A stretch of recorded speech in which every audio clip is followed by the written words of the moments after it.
the companion podcast to Hope in Action. We've been talking to Lysne Tait from Helping Women, period. And I'm so excited to talk to you just to get a little bit more information about how this idea came to you to supply menstrual products to, you've been doing it for 11 years now, giving out multiple millions of products. So congratulations on that. Thank you. How did you get started? So my friend Amy Stevenson and I were online at the same time in January of 2015. We read this article that talked about the lack of period products for homeless women, and we were just gobsmacked. We had always thought that WIC or SNAP, women, infants, and children as WIC, and you'd think it would provide pads and diapers and formula, and the only thing it provides is the only thing it provides is formula. Because it was started in 1930 and there were no women in the legislature at that time, so they never thought about pads and diapers. Yes. So anyway, we have to do something. So Amy's very good at event making, and she's like, let's have a breakfast. We'll invite 30 of our closest friends, have breakfast at the Soup Spoon. Yes. And we'll ask for maybe $400, and we'll buy some cases on Amazon and give it to Haven House. So we're like, okay. And I said, well, I'll put it on Facebook. We put it on Facebook on a Sunday, and on Tuesday of that same week, we had to change the venue because we had 100 people coming, not 30. That's amazing. And we were also like, well, we were only going to pay for 30, but and then Soup Spoon said, yeah, we can't handle 30, but we'll cater. So we found a place, and Thursday of that week, we filed nonprofit paperwork because we had people from all over the world that wanted to send us money, and we wanted to be as transparent as possible. So the power of Facebook then just took this aha moment and really blew it up for you. It really did. Yeah. It really did. So we had our breakfast. We raised about $4,000, and we thought, we don't want to send this all to Amazon. Like, the reason we're doing this is we want to improve our own community. So we looked around and we found a janitorial supply company called Mishko. And he had a daughter, and he said, I can't imagine her without the things she needs. So if you buy 100 cases, I will sell it to you at cost. And it was $4,000. And we went, well, okay, here we go. There you go. So we bought them. And then we didn't have any place to put them. So they were in our cars and in our living rooms. And I had teenage sons at the time, and it was very instructional. Yes. Hello, this is something that you too need to know about. Right. And so then we're like, well, Haven House can only take 2 cases. So what are we going to do with the other 98? So we started working with other nonprofits that already had relationships with the people we wanted to help. Okay. We didn't want to be another set of hands saying, let me help you, because it's already embarrassing that you don't have enough money to take care of yourself. I know. And then we start coming in talking about periods, and they're like, so that's why we decided we were going to partner with other nonprofits. So we did. That first year. We had 14 nonprofits. We distributed about 150,000 pads and tampons. And that's about 7,800 periods that we covered that first year, just in the Lansing area. Just in the Lansing area. Yeah. So it just kept getting bigger and bigger. And Amy would look at me and go, can you believe this? And be like, yeah, this is the way it's supposed to go. Yeah. Now we have 400 charity partners across the state of Michigan. I know, I read that, and I was like, 400 charity partners, people that realize the need is great and they want to help. Yep, they're food banks, domestic violence shelters, homeless shelters, schools. 1 in 4 students in Michigan don't have the products they need at home, so they miss school. They miss school and work. There's all this stuff about let's get period products in the school, which is great to have in the bathroom. But if they can't get to school, that's, I was a teacher. That's a lot of lost time. If you miss at least 1 day for every month you're in school, while you're in school, that's 9 days. And you can't miss any other days. And 10 days, the truancy officer comes. So it's And it's Yeah, not only very that, it's important. also if they have the change to buy the tampons that are in the bathrooms. Exactly. They should be free. They cost 9 cents each. So it's not a big investment on this part of the company to do a free free product. But and we, as Helping Women Period, have worked on those initiatives all over Michigan. We've talked to East Lansing City Council, Lansing City Council, and both of those put free products in their publicly owned bathrooms. Ann Arbor requires everyone, like every bathroom, to have free products, and the same with Novi. So we also have Meridian Township and Ingham County and Delta Township have also done these free products in publicly owned buildings. So It is, I really like it when you walk in and you see that and you think, they get it. What a really nice thing to do. Yeah. And that's thanks to you because of the awareness. It really is. It's all about the awareness. Even starting with the company that you talked about, having a daughter Yeah. and saying, yeah. And also because of, as we talked earlier, the LGBTQ plus community and non-binary people that are learning about their bodies. And this is another thing that in the embarrassment, just because it's menstrual cycle. Right, right. Well, and that's been a big part of, we give out products and we also do education. So we have this menstrual product petting zoo, which is all the alternative products like menstrual cups and discs and period underwear and reusable pads. So people can come and feel them, because if you go to the grocery store, they're behind plastic bins and you don't know what, and you're like, I don't know how to use this. And our mothers never used them. So we don't know. So we take that zoo to different places to explain how to use these products and how your body is, because there's not a lot of knowledge out there about how your body works in all ages, really. So then, and then we have the advocacy, which I just talked about, where we go and talk to legislators and say, you know what, it says women, infants, and children, you should be helping women and people with uteruses. Right. Exactly. And you know what? I think schools is it's just key as young girls are coming into. My daughter's mentored other young girls who weren't even comfortable going to their own moms. And so to have a resource like you and to be in schools, critical. Yeah. It's, people are starting younger and younger too, like periods. I had a couple kids at a local elementary school who had their mom call me because they were third grade and they started their period and their friend started, and their friend's mom didn't know what to do. She sent her to school with one pad. And, you know, you need more than that. And we also talked earlier, if your brain is thinking about other things, like, are you hungry? Are you going to leak? Do you have a period? You know, you're not going to be able to think about, is 1 + 1 2? No, you totally are not. And third graders barely remember their pencil. I can't even imagine. And you know, Trying to 'cause remember you're a everything else. teacher. Yes. Right? And I think that's the beautiful part about this. As an educator and your background, it just leads beautifully into the advocacy, going to the schools, teaching, the petting zoo, which I think is hilarious. But also just the education part. I mean, you are right in your lane. I am. I love those parts. Yeah. And what do some of the people that you serve, what's their testimony back to you? What do they say? They're always grateful, you know, and just surprised that these products are available.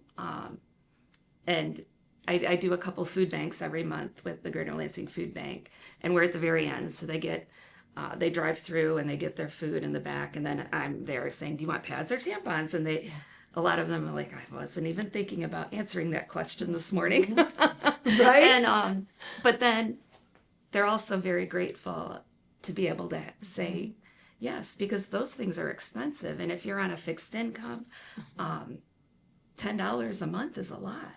It is. And I was listening and watching your webcast that you have on your website, and they talked about, one woman said, it's me choosing between food for my kids or my products. Yeah. And it's true. And you said $35 can actually help one woman for a whole year if someone were to donate $35. Yep. That seems very reasonable. Yep.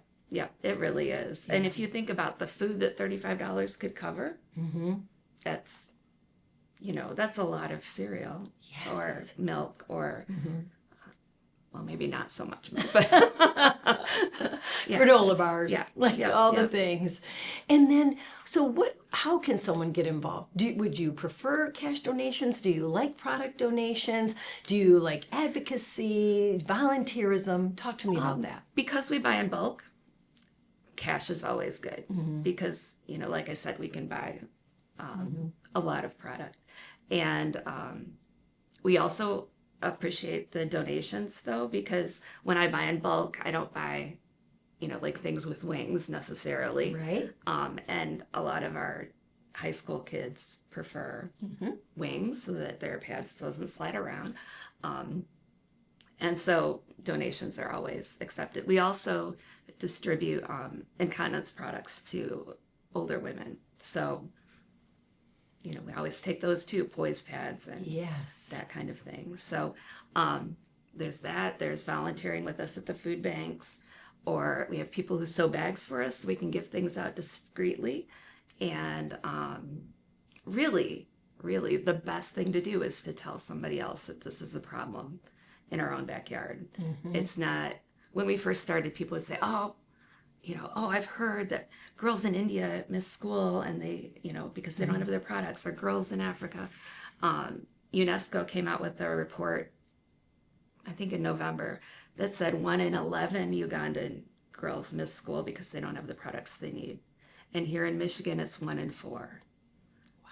And as an English teacher, I wasn't really into math, but I do know that 25% is a lot more. Yes, it is. 1 Yes, out of 11. But it's funny because the messaging, right? I've heard that messaging. Yeah. I've heard about young girls in Africa. Yeah. And now for you to say, no, it's 1 in 4 in Michigan. Mm-hmm. The problem is greater in our own backyard.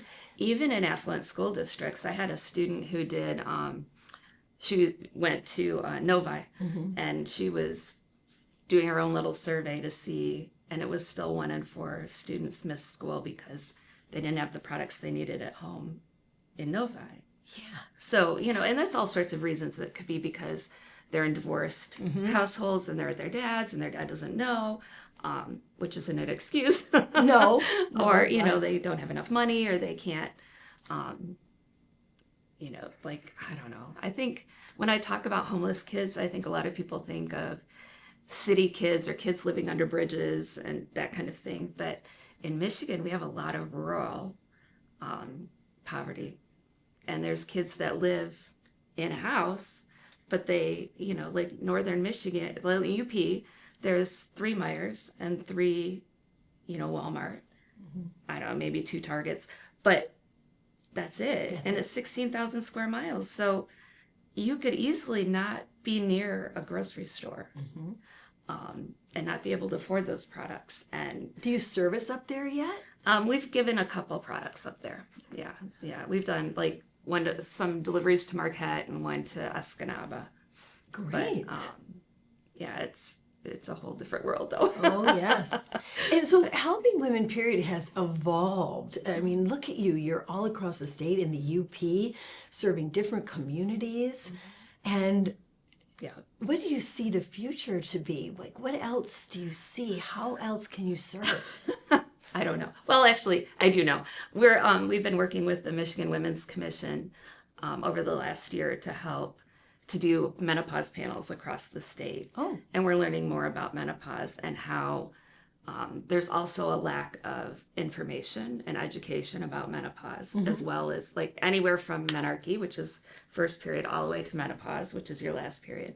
There's so much information we don't know. Yeah. There's so many studies that have happened, but they haven't been passed on to doctors, and so looking at the whole cycle, not just the messy bits, because that's what we deal with, but there's also the rest of it, and being able to educate people on the whole cycle and the life cycle,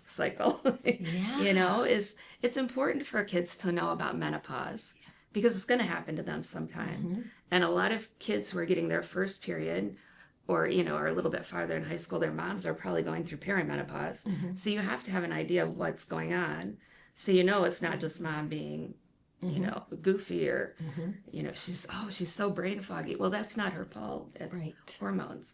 But if we know about hormones and we know how to pay attention to our own cycle, then we can, when we get older, we go, it's changing.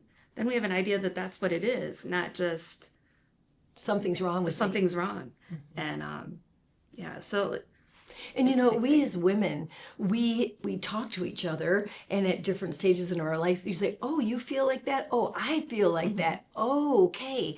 And then depending on your healthcare provider, there's some that know, and some that can give you a book, and someone that can say, "This is what you need to do," or "Let's talk about hormone replacement therapy," or if that's could be a thing for you, depending on your DNA, or all the sorts things. of And how do you navigate this? And it's part of I think it's like taking off the blinders to the way in which we look at the female body and the hormones that go along with that, and to be more understanding of Yeah. what is actually happening. I mean, thank goodness that we have turned the corner on nursing your babies in public places. In Europe, that was never a problem, but Yeah. here in America, but it's really nice to see that companies have made space for that. Now they're making space for period products, feminine products. Wonderful. So and they're now making space for menopausal women. So some of the same protections for pregnant and nursing moms can be also beneficial to menopausal women. So like you have a hot flash, Yeah. you need to go somewhere and like Right. take a few minutes and get your cool down a little bit. That's one of the things, and I think we're going to see more legislation and policies leaning towards menopause and menopause care because we're learning more, and our businesses are learning more, and everyone needs to know. 13% of the women in the C-suite quit because they're menopausal and they don't know what's going on, and they're just frustrated. So if we could support those, because that's a lot of loss. that's a lot of loss. There's a lot of lot loss. of institutional knowledge, Yes. and they're at the top of their game, and really Yes. they can stay at the top of their game if they know what's really going on. There's a great website called menopause.org Okay. that will, it's evidence-based. It's the Menopause Society and they will show you like where's a doctor who's menopause certified, so that you're talking to somebody who very really helpful. knows what's going on. Not Yes. there's a lot of people who are like, oh, this is great for menopause, take this, Right. and it's there isn't one thing that fixes Right. all. No. right. There really isn't. So No. Well, Yeah. that's, So that's very what- encouraging. No, that's really encouraging. You've totally thought about that. And to hear you say that young girls are starting in third grade. I mean, we know we can talk a lot about maybe the possible reasons for that. But to think that young lady might have her period from third grade all the way up into her 50s. Yeah. That is a long time. And then the changes in your body after that. And then if you fall in hard times or et cetera, et cetera, it's really, really good that you're there. Yeah, Yeah. it's been very eye-opening. I never thought I would be the period lady. I know. Never thought I'd be driving a red van that says caution menstrual products along the side. But here we are. Yeah, we're very glad that you are. I can remember when I first heard about your organization. First of all, I like the name, and it makes you curious, right? You're like, okay, what helping women period? Like, what is this? And the fundraising that you've done, and to know that you have hundreds of corporate and community partners. It's I always feel like when things are done for good, they will thrive. Yeah, I think Yeah. so. And the reason we're doing it is because it wasn't being done before, right? And it's like when you see something on the ground and you pick it up, because who else is going to pick it up? And so that's that's essentially why we started, because we saw a problem, and really I think this is a solvable problem. I think helping women period doesn't have to go on forever. Yes. I think more and more of the people that we work with, those nonprofits, are learning, oh, we should include this in our budget so that we can help the people that we work with. And So I'm very glad of that, because that was kind of our idea to begin with, right? We want to teach people, we want to break the stigma, we want to educate, and then let people learn, Yes. right? And then empower others to do it so that we don't have to exist, Right. you know? Right. And then maybe just go to the advocacy part of it. We don't want you to go away. But to your very good point, it's like you recognize something, you thought someone else was doing it. Yeah. And then you realize, I guess that agency's not doing it, so we need to do it. And that's what a lot of nonprofits do, right? We're filling in the cracks for what's not going on in the government, or what, there's so many reasons why. There's so many reasons. But that's why a lot of us are here. It's a need.